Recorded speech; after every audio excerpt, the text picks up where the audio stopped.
Hello, welcome to the third and last of the webinars on the synthetic phonics series.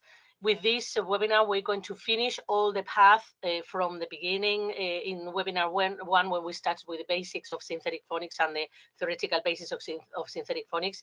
And in this webinar, we're going to reach the end of the road, the end of the road or the top of the synthetic phonics progression, having to do with proper reading and writing. Okay, so what we're going to do in this webinar today is complete all the phases, the pending phases of the synthetic phonic work. We're going to know some ideas and resources and tips and advices on how to work tricky words, on how to work sound features and alternative spellings. Remember that on webinar 2, we saw some hints, but we are going to delve in more detail with them today. Then we got to talk also about magic A, which is very important because in English there are loads of words containing magic A, and children need to know how to blend them or to sound them out properly. Then also a little bit on contractions, because contractions are a very important part of speech, and this is something that children need to know how they are created and to be able to blend together contracted words. And finally, we'll finish with proper reading and writing. So I'll show you some resources and some ideas on how to work with reading and writing. Just as a reminder, the teaching sequence. Remember that we always begin, with on the orange rectangle, that is teach or present the new sound, and then we go into practicing, applying, consolidating, doing further practice, and then revisiting all the previous sounds that have been already introduced or presented to children, right? The different phases of synthetic phonics work are sound letter identification, that this is something we have already dealt with in the second webinar. Then blending and segmenting, something we also have seen in the second webinar. Then tricky words, which are those words which have a tricky part, because when children try to blend them, the words sound differently because of different reasons, all right? So today we're going to see how to work on tricky words. Alternative spellings, that are those spellings that are different from the main one presented on the 44 main sounds of the English phonological system. Sound features, we saw some of the sound features in webinar 2, especially long and short vowels, but we're going to see some of the features today that children need to know in order to pronounce correctly the sounds of the English system. And then reading and writing. Those are the different phases children will undergo throughout the whole path of synthetic phonics. Right, as I said before, tricky words. We start with tricky words. As I said before, the tricky words are words that have a tricky part or have some kind of tricky something in them, all right? And the only way to deal with them is to learn them, all right? So we have to work with them. They are exceptions, because in the tricky word, children see some of the main sounds they have worked in the main 44 sounds group, but those sounds sound different in this word. So this is why they are called tricky words. Depending on the phonics program you use, some programs call them magic words, some others red words. So depending on the program. Sorry. Right, here is the way I introduce tricky words, because the main problem I had when I started years ago teaching synthetic phonics or working with synthetic phonics was that how can you explain so very young learners, or how can you make so very young learners to see the fact that in tricky words there is a change in the pronunciation, all right? If they have been told for 44 days or for 2 months or 3 months that a sounds a, e sounds e sounds e, b sounds b, and then come different words in which those sounds don't sound in the way they know, it's different for them to see that. So the best way I found for my kids to understand that there was some change in tricky words, that is, we saw something but we sounded out in a different way, was through magic. The good thing about magic is that children are very, very young and they absolutely believe in magic, right? So there you are, my magic hat and my magic wand. and the tricky word card. So what I did was print on salmon colored paper, right, which is more or less the tone of my skin tone. Those speech bubbles that you have there with the tricky words, right? So I made sure that those speech bubbles fit the palm of my hand. So I put them on the palm of my hand when introducing the tricky words, right? Because the introduction of the tricky words, that is the teaching routine of the tricky words, is exactly the same as that of the independent sounds. That is teach, identify, apply, further practice, revisiting, etc., etc. The teaching sequence is exactly the same. All right. So and it's also cumulative. That is, you start introducing one tricky word, and then the following session the next one, etc., etc. So when I introduce a tricky word, I make sure that the speech bubble is in the palm of my hand, and I introduce the tricky word by showing them the card. If you don't follow any specific program, the phonics program, you can prepare your tricky words with just color paper, right? On the internet, you can find loads of lists of tricky words if you are not using any specific phonics program, as I said before. So I present the tricky word card, and we comment on the shape and the color of the card, all right? Because that is going to be crucial for later on understanding the change that is going to be there. So for example, imagine that I present them the tricky word do, all right? Show them the card and ask them, okay, what color is this? It's blue. What shape it is? This is a flower, or this is a rectangle, whatever. Okay, what can you see here? How can we blend this? Can you blend this to me? And I point to the different sounds, and they say eh, and then I explain it. Listen, but here we have to do some magic, because doesn't sound meh in English. All right, there is a magic change in here that you are going to help me to do. All right, so I'll take the magic wand and the magic hat, and we do all the magic simulation, etc., etc. So when I ask children to put the card into the hat, when I take out my hand, what I take out is the speech bubble, but that is in my hand. So I show the speech bubble card to the kids, ask them what color it is. So first the card that we saw firstly was color blue, and now it transformed into color salmon. And what is the shape? Now it's an oval, it's not a flower, it's not a rectangle. So now there's been a change in there. And look at this, and I point to the little triangle that is on the speech bubbles. Sorry. And I tell them, listen, this means that this talks, and I do this gesture for them to understand that it talks. It talks me. So we see but it talks me. So once we finish the session, I start putting or displaying all my tricky words on the word wall, okay? And next to the tricky word, or by the tricky word, I also stick the corresponding speech bubble. So that is going to be the scaffolding, the visual scaffolding for my kids when we do the revisiting of all the previous tricky words, for them to remember that what they see is something, but it talks in a different way as they are used to, all right? So usually tricky words are presented in groups of 10, more or less, depending on the program, so depending on how you introduce them, usually in groups of 10, 7, 8.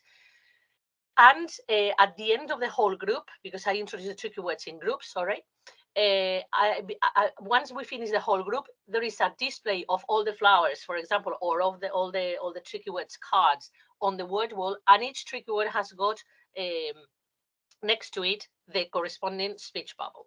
So when we do the revisiting, remember that we have to do as we did with introductions of sounds. We go to the first one, what is this? I, me, etc. So when I point straight away to the tricky word, not to the scaffolding, not to the speech bubble. But if I notice that any child reads or blends what is strictly what is on the card, then I point to the scaffolding, to the speech bubble, and remind him or her, okay, remember these talks, just for them to see if they can remember that talks differently. Okay, once you present all the 10 sounds, the tricky words, and you have already revisited all of them, what I do is I take away the speech bubbles and I leave only the tricky word cards. So by that moment, when you point to the different tricky word cards, you'll see that your children have already acquired them, and that they are able to pronounce them correctly. However, if it's still there are some children who don't remember or who try to blend exactly the sounds as they are in there, I make the reminder. Remember these talks, okay? So this is the only way that it worked for me up to the moment. In which my kids understand that that there is some change in tricky words. So through magic, all right, by making this magic, a little bit of magic in class. Once we introduce the tricky words, we have to consolidate the tricky words, and what we do is use the tricky words in context. So I've got these cards in which the tricky words appear in big size, and then below it there is always a sentence in which the tricky word is written on context, is used in content. Okay, so they have to read it and see the meaning of the tricky word within a word, within a sentence. Sorry. And then the last step is writing tricky words. So firstly, we write the tricky words with letter tiles or magnetic letters, etc., etc. They've got those cards where they have the tricky word on top, and what they have to do is find the corresponding letters and build it up. And later on, once they have practiced that a lot visually and they see the different letters they have to put together, then we do some tricky words dictation, as you have there. Evelyn is doing a dictation of the tricky words we have worked that day. So the last step would be writing them, okay? And here you have a series of different games and activities to practice tricky words, because the problem of tricky words is that tricky words have to be identified in texts, and the only way to deal with them is learning them. But instead of learning them by heart, what I do is trying to do these kind of activities and games from time to time to remind the different tricky words we have been working with, and for children to practice them, okay? So that you have 3 different levels of tricky words work. The first 2 are quite basic because they have already the tricky word, and they have to form it out, to form it by to build it up by using the crayons or the cubes, but they have the visual guide or the visual support on the worksheets. And then the other one is a little bit more advanced or a little bit more complicated or difficult, because there what they have is the tricky word on the ice cream cones, but the letters are all scrambled. So they have to unscramble the letters and find the corresponding tricky word by putting the letters in the correct order, right? So this could be a little bit more advanced to use, for example, at the end of pre-primary 5, year 1. More tricky words games, as you see there. For example, the monsters game, where they have a dice, they have to roll the dice, read the tricky word, and find it in the monster. So they have to feed the monster with a marker or a counter. Then the lacing letters, which are very important, this is a very interesting resource for children to become aware and to reinforce the direction of writing, okay? Because when what they have to do here is when they have the trucks or the dumpers with these with the tricky letters on and the tricky words on, sorry. So they have to build up the whole tricky word, but they have to make sure that they lace or ensemble the letters in the correct position, because if they start from left to right, then the word will be the other way around. All right, so it is necessary to remind them that they have to start here from right to left in order for later on having or building up the word in with the letters in the correct position, so they will be able to read it correctly. And then another one with the umbrellas, where they have the tricky word there and they have to build it up with the raindrop. So the idea is that they manipulate a lot of different resources, because when they manipulate or when they can see and can experience what they're doing, they will remember it much better. It's going to be more memorable for them. And all the time they take in for example, lacing the letters together, or hanging the different raindrops on the chains, on those linking that is time that they are focusing their attention on the shapes of the letters, on the amounts of the letters they are using in the word, etc., which is going to be very important later on to remember them for reading and writing. do you use any special way to introduce tricky words? Do you use the traditional way in which you just present the tricky word and you practice and revisit all the tricky words until children learn them by heart? Or do you have any special hint or trick? So there was my proposal, the one that I use in class with kids, and that I can tell you that it works. But if you have any, just maybe you could share it with your colleagues, so we could have a resource bank of how to introduce tricky words and make them understandable for our students.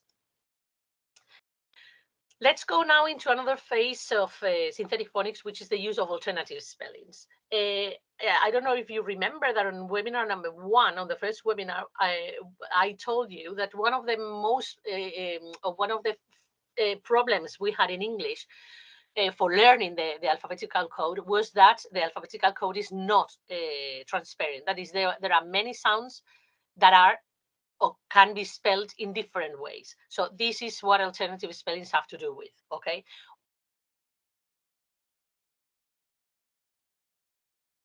In the 44 main sounds of the phonics programs. For example, the spelling A is introduced as the main spelling AI, but you can find words in English with the spelling that sounds A, with the spelling A, with the spelling AY, with the spelling A consonant E, with the spelling IGH. So there are many different spellings for the same sound, and children need to deal with them because they are going to find them either in books when reading or later on when they have to do some writing. Okay. So ways to work or ideas to work on alternative spellings. Many years ago, I used the traditional one, that is just presenting the different spellings on columns, and then children have to read different words and classify them on each column depending on the spelling they could observe or read in the column. Later on, I created this more playful way of dealing with alternative spellings, in which I wrote some different words on yellow card, laminated them, and they had to classify those chips, because those were going to be chips, in the corresponding packets depending on the spelling they've got. All right. So, for example, these kids here are practicing with the spelling I, with the sound I with 3 different spellings. And the only instruction I gave them was everything you're going to read in the chips sounds I, all right, because the spelling I consonant E and Y was new for them. All right. So I made sure that they understood that everything they were going to read, whatever the spelling they found there, was I. So what they did was classifying the different words, and at the end we did a whole group checking to see if the chips were in the corresponding packet, for example. And then once they practice that a little bit orally, we go into doing some tricky words search, all right, like a treasure hunt. So what they have on the clear pockets there is a worksheet with a picture, and in the picture they have 16 tricky words hidden. And they are hidden because they are so small that they need a magnifying glass to try and find them. All right. So this is why Adolfo is using here a magnifying glass, because he's finding the tricky words. And at the bottom of the page, they have 2 columns for the 2 different spellings we were working in that tricky word. Okay. I think in that tricky word we were working the ow spelling. So firstly, they have to look at it, they have to find them, they have to focus on the letters that form the word, and then write them separately into columns depending on the spelling each word has. So this is a game that they really love because they have to do a lot of research or investigation and use a magnifying glass, making it a little bit more playful and hands-on, right? Okay, let's go now into another phase or stage of synthetic phonics that has to do with sound features. Sounds are very different from one to another, right? And this is something that children need to know in order to be able to pronounce the words correctly, to understand the words correctly, to identify the specific characteristics of a word when they hear the sounds. So this is part of phonological awareness.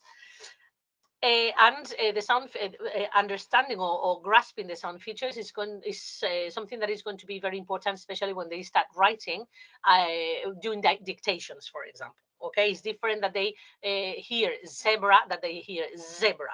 All right, at the time of writing it, because when they hear zebra, they are going to represent it with the sound s, that is the grapheme s, but because the z sound sounds completely different. So some of the specific sound features of the English phonological system are, for example, tense and lax vowels. All right. Remember that the tense vowels are the ones that we usually call long vowels, and they are tense because we need to stretch a lot or to tense a lot all the muscles around the mouth. All right. And the lax vowels are the ones that are relaxed. That is what we call the short vowels, in which there is no tension in the muscles of the face, and no extra effort has to be taken in order to pronounce them correctly. So, for example, we have I as a very tense vowel, sorry, as a lax vowel, and then we have E as a tense vowel, because when we pronounce E, there is a lot of tension in the muscles. That is, all the muscles around the mouth stretch a lot. Long short vowels, long short features. Remember that these are the two more familiar terms that we use to refer to vowels. All right, the technical terms would be tense and lax, but children don't understand that, so this is why we refer to long and short vowels. And for example, for children to be aware of the length of the vowels, we can use rubber bands, as you have there on the picture, for telling them to hold the band firmly. And if we pronounce, so we sound out a short vowel, nothing happens. But if we pronounce or sound out a long vowel, then we have to stretch the rubber band all the time we say the sound. So for example, we say I or or O or there is no much tension in them. But we say E, there is a tension, so they have to stretch the band. If we say there is tension here, and we have to stretch the band. All right. Another of the sound features we have to, or children have to be aware of, is for consonants voiced and devoiced, because all vowels are voiced, right? But the difference between voiced and devoiced consonants establish minimal pairs that children need to understand in order to grasp the sounds correctly when later on writing, for example, if we dictate something or if they hear something in a conversation, etc. Probably the most complex of the devoiced sounds for Spanish speakers is the z, because our Spanish children usually say, for example, pizza or pizza, but not pizza, right? So, for example, to working with this sound feature with voice or devoiced, what I do is ask children to put the hands on the throat and produce those sounds and see what happens, what they can feel. For example, I ask them, come on, put your hands on the throat, the palm of your hand on the throat, or reverse of the hands on your throat, whatever you prefer. And now let's say, do you feel anything there? And they say no. Okay, let's say, can you feel anything there? And they say they tickle, or someone because we've been working with this yesterday in class. So someone said it sounds, and I say yeah, it sounds. There is vibration in the vocal cords because they are voiced consonants. All right. So this is a way for them to perceive that there is some vibration in there, and that when the vibration occurs, that means that they are doing it correctly. So if we do some practice of some phonics practice, and I detect during circle charm activities that someone is not doing the voiced consonant correctly, I ask them to put the palm of the hand on the throat and feel the vibration. All right. Then another aspect or another sound feature we have to work a lot with is the plosion, the plosives, all right, because p, t, k, b, d, g are plosives in English, all right? They are the sounds, these sounds are very similar to Spanish ones. The point of articulation is exactly the same, except in t, d, because they are alveolar in English, all right? We have to put the tip of the tongue in the alveolar ridge here, while in Spanish they are interdental. So this is another thing that we have to work with kids. And how can we work with plosives, making that plosive sound come out? Well, you can use the palm of your hand. So by making pa, pa, pa, they have to feel the air in the palm of your hand. Or you can use small mirrors, okay, unbreakable mirrors, for them to make pa, pa, pa, and they will see the air, the condensed air on the mirror.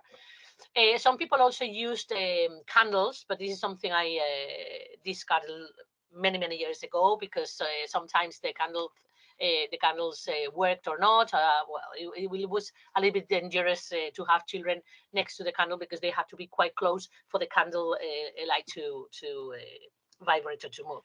So, but with the mirrors and with the hands, you can do it. Then also practicing glottal stops. The glottal stop is this that is done at the end. In the north of Great Britain, in Scotland, because there are many speakers who use glottal stops. Then fricatives, affricates, alveolar sounds, as we said at the end. There is all these kind of features that are specific of the English phonological system, and that are necessary for students to perceive, either when they hear someone saying them or when they are dictated something to write, because depending on how those features are pronounced to students, they will grasp one sound or the other, right? So here you are the technique or the trick for the voice or the voice consonants. Other features that we can work in phonics, or that we should work in phonics, are rhyming words, because remember that I said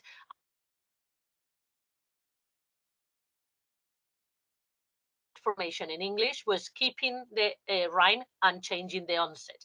And by the end, what we've got is what we call a word family.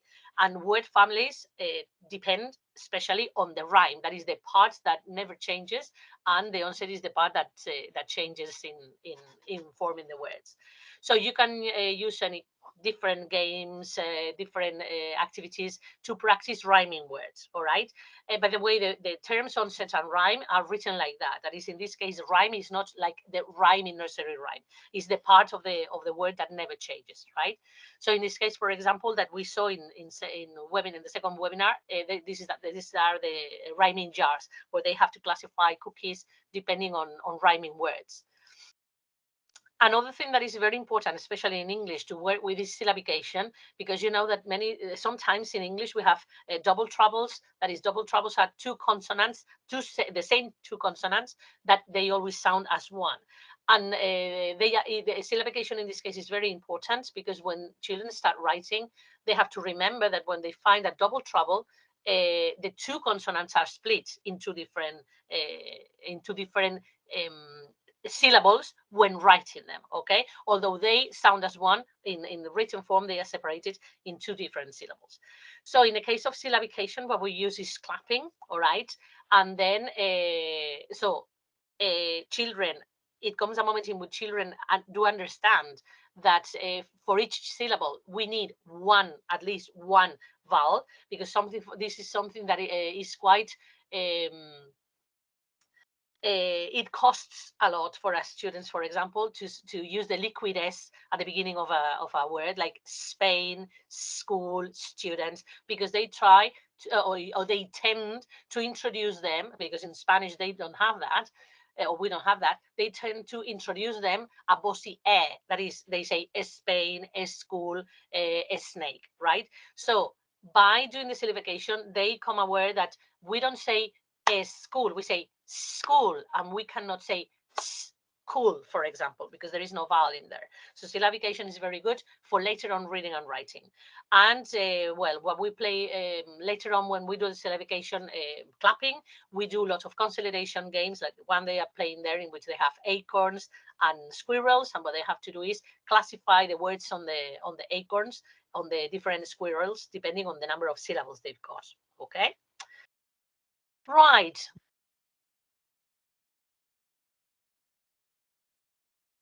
And then some tricky words, and then some alternative spellings. Everything was done, not yet, okay? Because there are some other features that children need to know, because we are progressing, remember, towards proper reading and writing, or full reading and writing. Another sound feature that we have occurs with the letters C and letter G, and we call them soft C or hard C, and soft G and hard G. And this because remember that if we're talking about soft C, it sounds as S, and we talk about hard C, it sounds as K, like with the vowels A or E. All right, and the letter C sounds or is soft when it goes with the letters EI, or with the sounds E. Right, and exactly the same happens with G, with that is C and G with A or are hard sounds, and with I and they are soft sounds. So here what children have is an apple tree, and on each apple they have a word containing letter C or the letter G, depends on what letter we are working with. So what they have is two baskets, one for hard C and the other one.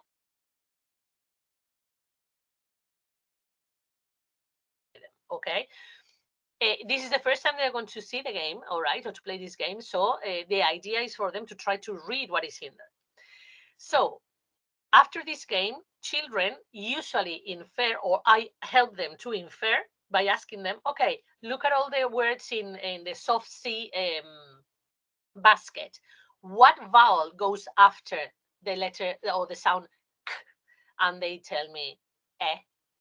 So I remind them that when the k sound goes with I, it never sounds k, it sounds s. So this is why they are soft C. And on the other basket, tell me what letter sounds go after the sound k, a or a. So I help them to infer that the rule that with a, the letter C and the letter G sound hard, and with E they sound soft. All right, magique. Magique is a feature that we have to work a lot, because in English there are loads and loads of words containing the magique. In the case of magique, we have two different situations. The magique is the unstressed letter E that goes at the end of a syllable or at the end of a word, all right? As I said, we can have two possibilities. Sometimes, well, and the magic is unstressed at the end of a syllable or at the end of a word is always silent. That is the rule, all right? But we can have just that is the magic is silence, and that's it, like in house or cheese, for example.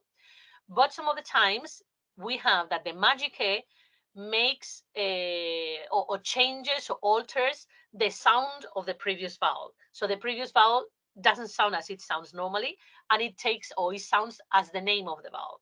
But remember that we cannot explain this to children because our children don't know the alphabet yet. Okay, so this is going to be like a preparation for later on learning the names of the letters of the vowels. But by the moment we cannot talk about the names of the vowels because they don't know them. So in this game, you have the magic that affects or alters the previous vowel, like in name, like, pole, tube, all right? Because usually children would read this as name, like, pole. It was difficult to read, all right? So we have to work on this. What I used to work on this is magic ones, all right? So first I present the children the CVC word that is RIP, all right? So they have to form the CVC word with the three letters I gave them. And then I add the magic and ask them, okay, how can you read this now? And they say RIP. And I say, no, because RIP is without the magic. But in the moment we put here the it sounds different. So some of them try to, using the phonological awareness, the phonemic awareness, say ripe. And I say, no, because remember that the magic is silent, so it doesn't sound.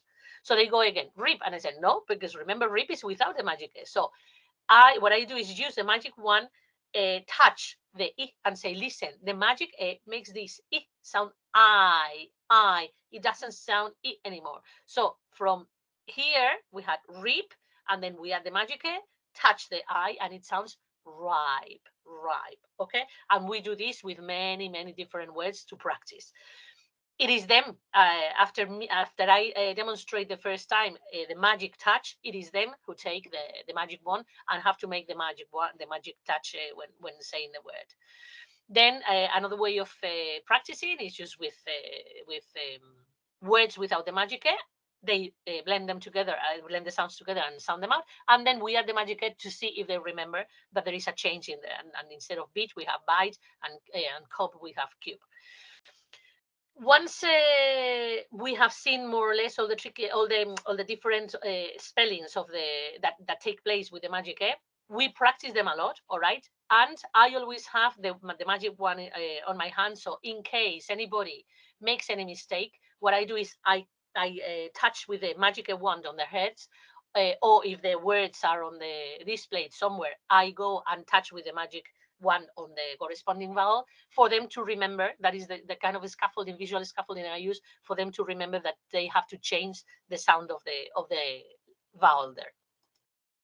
Then we do a lot of practice with this kind of folding cards where they have the single form without the magic A, cap, and then adding the magic A, how it changes, cap into cape, and I have the pictures there for them to understand that when the magic A appears, the word, not only the word changes the sound, but changes the meaning also, okay? So the fact that there is a magic A makes a change in the word, a change in the sound of the word, and also a change in the meaning of the word. And later on, what they do is once we practice with the fold cards, they practice with these cards in which they have the same word, all right, different pictures, and what they have to do is read and decide where to clip or peg the magic that they have on clothes pegs. All right, I just prepare this by using hot glue guns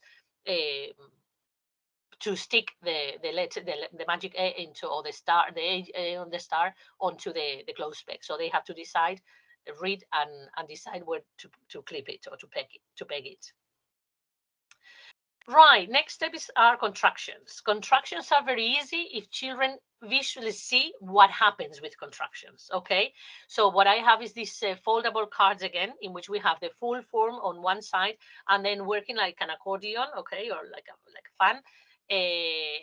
I fold the cards for them to see how the contraction takes place. So as we analyze or read all the words in there, we are, they are, and then I go folding them, they see that there is a letter that disappears and then the apostrophe comes there.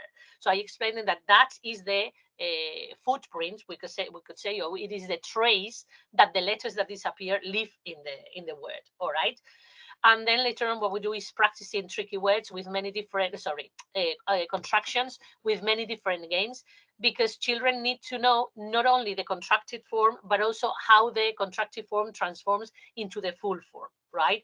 So we play group games like the one of the chocolate box you have on the right, the peanuts, this is a commercial resource, which is really good, in which they have to go around the classroom exchanging the different parts of the peanuts until they get the perfect match and they build up the peanut with the full form and the contracted form.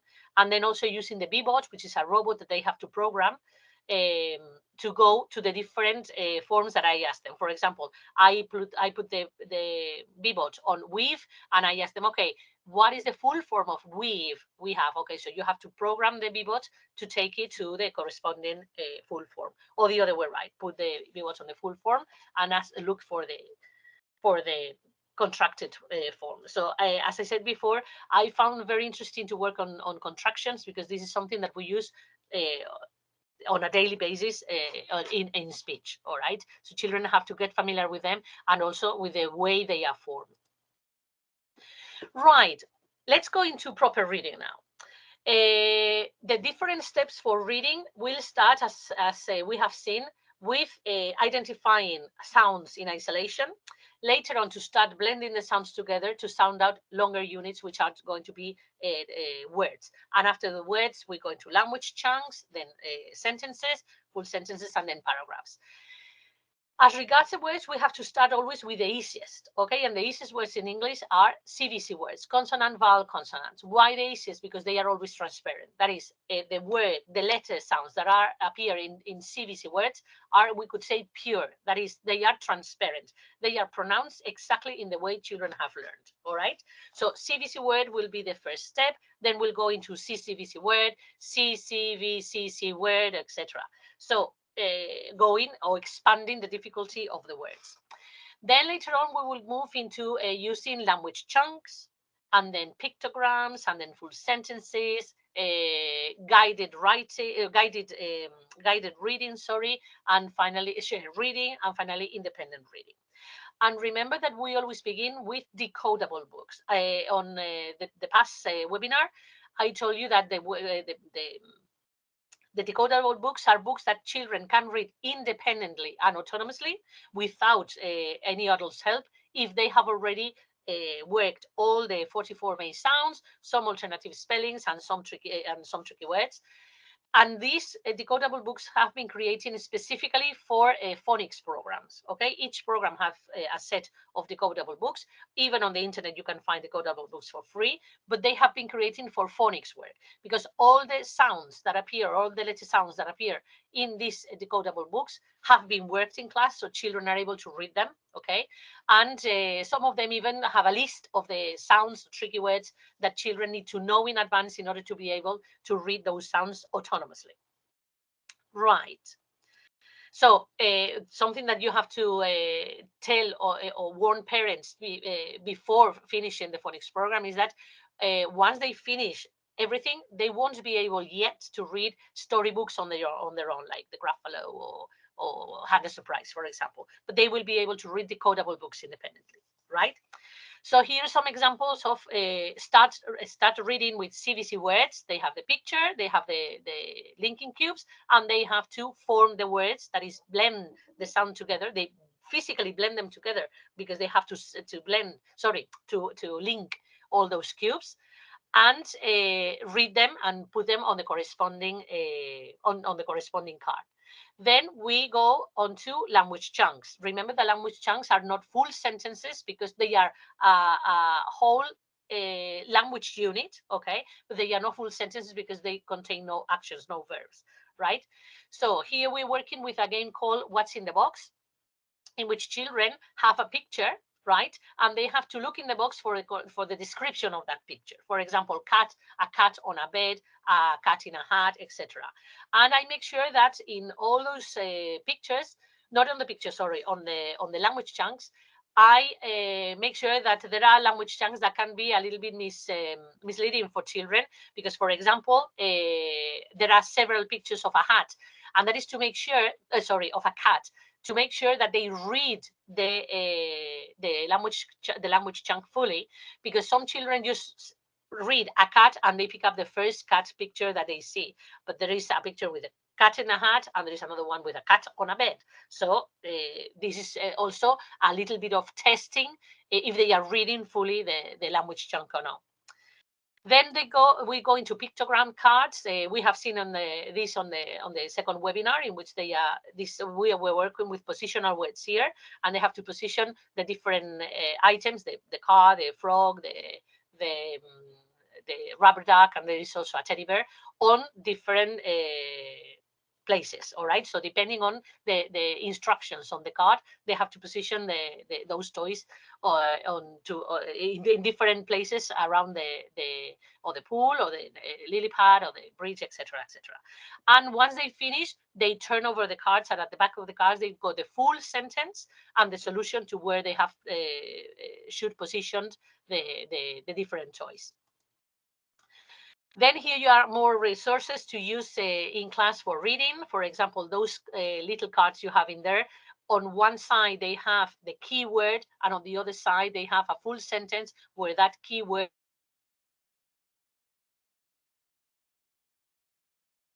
word independently, and then they turn over the card and they read the full sentence where that word is included.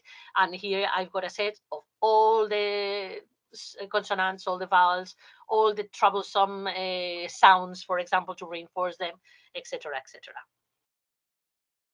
Then also we work with sentence strips, and the good thing about sentence strips is that there is this is a set of 30 different sentence strips. So this helps you, or this allows you to work with large groups of children. And the good thing of this also is that these sets come classified depending on the level of difficulty of the different sentences that children have to read. So set number 1 is the easiest, and set number 30, sorry, is the 30th one is the most difficult, right? So this allows me to have a register of what sentences children were reading, if they can progress to a different set, or if some of the children are very good at reading and very fluent, I start giving them sets 20 something or whatever. So the first ones are just very, very simple words and some tricky words, and then as you progress, or as children progress, the language and the words that appear there are more complicated. There appear more complex tricky word, more complex and longer words, etc. And what is for sure is that these sentences can be read autonomously by children. Okay, so when we do sentence strip work, I move around the classroom. I usually sit with the children who struggle more with reading, and they are free to, if they finish one set, they can go to the rack where the sets are hanging from and take another one, pick up another one, right? Each set is made of, I think it's 48 different sentences. Then to do a little bit of example of table work with reading, when we read texts, we don't just go read the text and answer questions or reading comprehension questions. What we do is a close reading of the texts we are handling, okay? And close reading means looking for interesting words, looking for words you don't know, looking for words that look funny to you, looking for words that sound familiar, but you don't know very well, etc., etc. So for this, I prepare the close reading toolbox, in which children have a magnifying glass, they have a highlighter, they have a pencil, they have a color paper, and some instructions.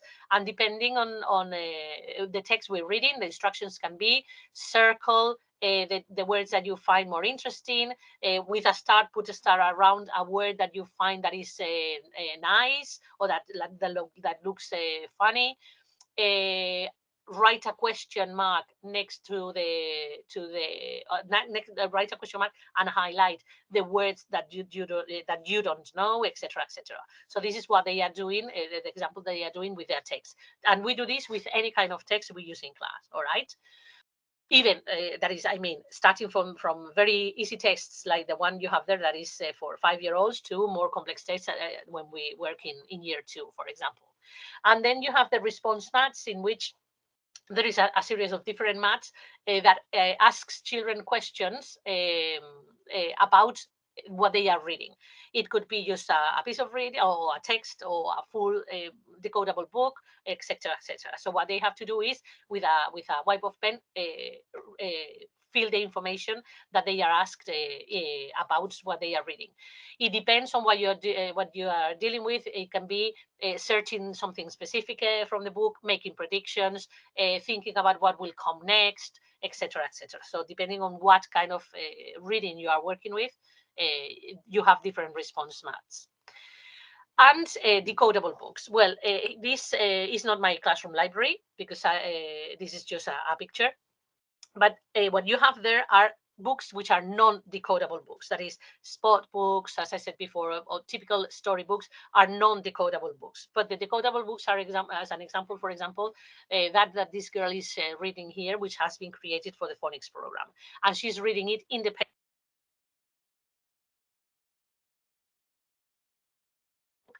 together with alternative spellings that can appear there. I don't know if you're familiar with the website Oxford Owl. In Oxford Owl, that is, you can register and it's completely free. You have a lot of ebooks which are decodable, so you can work with them online with children and just project them on the interactive whiteboard and work to do shared reading with all the class. And well, there is a free resource that you can use. And the last step would be writing. Okay. That is, remember that I don't remember exactly when, but at some moment during any of the webinars, I told you that children need a lot of oral practice before going into writing, a lot of oral practice. So what is important to remember, especially when we work in early years, is that writing doesn't mean only handwriting. And especially if you want to avoid this controversy of what kind of handwriting to use, especially when you're starting with writing, writing can be done with many different materials and resources, not only with a pencil to handwrite. Okay, so remember, again, I insist, a lot of oral work is needed before going into writing. So writing would be the last step in synthetic phonics. We have seen already the phonic fans, so I'm going to insist on them. We have seen, for example, examples in which I give them the children the cards with pictures and then the sound boxes. That means that each box means that there should be one sound there. The sound can be only a grapheme or could be a digraph. It depends. All right. So what they have to do is build up the corresponding word looking at the picture. For this, we use the Montessori alphabet, we use letter tiles, we use magnetic letters, linking cubes, lacing letters. That is all kind of letters you can have. So if you still don't have, sorry, different kind of letters in your classroom, that is my recommendation. You can get them in Amazon easily, sometimes even at bazaars. So having different sets of different kinds of letters or letter material or resources to use is excellent for children to handle. Not always a Montessori alphabet, for example, but today the Montessori alphabet, tomorrow you can do it with magnetic letters, following day with linking cubes, then with pebble letters, whatever. And then the third step, or here there is another way of writing full sentences without needing to handwrite them, that is using cards. So in this case, children are forming sentences, that is writing sentences, because they are transcribing what they hear into the sentence without having to write them. That is, they have sets of cards.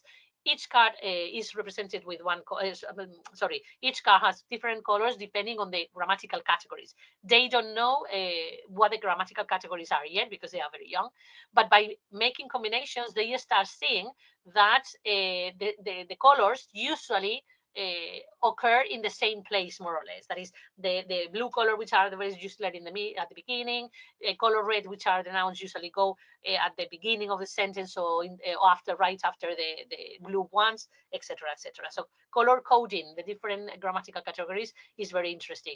And for example, this is something we do a lot on the Pocket Chat, because I work a lot with Pocket Chat to build up full sentences, for example. So I have a color code, and depending on the grammatical categories. So when they see the full sentences formed and we practice them a lot, they more or less start acquiring the fact that grammatical categories usually occupy the same places within a sentence. Then, once you do practice writing without using pens, we start with handwriting in the same way as we did with reading, that is starting with CBC words and then doing it more complex. But there you are examples of different kinds of letter materials. We use cubes, foam cubes, tiles, magnetic letters, and they start practicing their handwriting. So for example, here you have a class in which the class teacher it was constructivist, and she used only capital letters, so they are writing with capital letters. Perfect. I don't mind. They are using the whiteboard, so when the class finishes, they will erase everything, and that's it. Okay. Then after, sorry, that's gone so fast. You have seen, you see there an example of handwriting that I have already explained in the second webinar, where we use the whiteboards with sound boxes and then the rule part when they are in a more advanced phase. Then, for example, an example of dictation. For example, I dictate words, tiger, and they have to identify the number of sounds in the word. Like each dot represents one sound, and when they use a hyphen, that means, or underline some sounds, that mean that those sounds are just a single unit. And then the game of the magic spoons that we also see the other day. And remember that in the written part, because this is a reading and writing game, in the written part they have to write down those words that when they blend them together with the magic spoon, they consider or they think that they are words that exist in English.